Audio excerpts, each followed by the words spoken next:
Using PIA S5 Proxy with Kameleo anti-detect browser tutorial. First, select the country that needs to be represented. Click to refresh.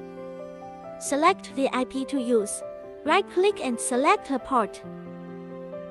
Then click the port forwarding list below to copy the selected IP. Then open Kameleo. Select device type. Choose VOS.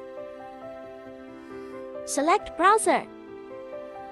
Choose a language.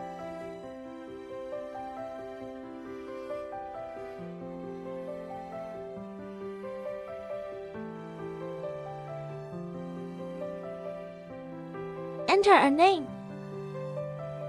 Select S5 Proxy.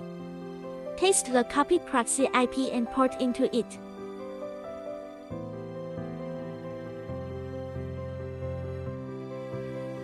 Click to test whether the agent is connected.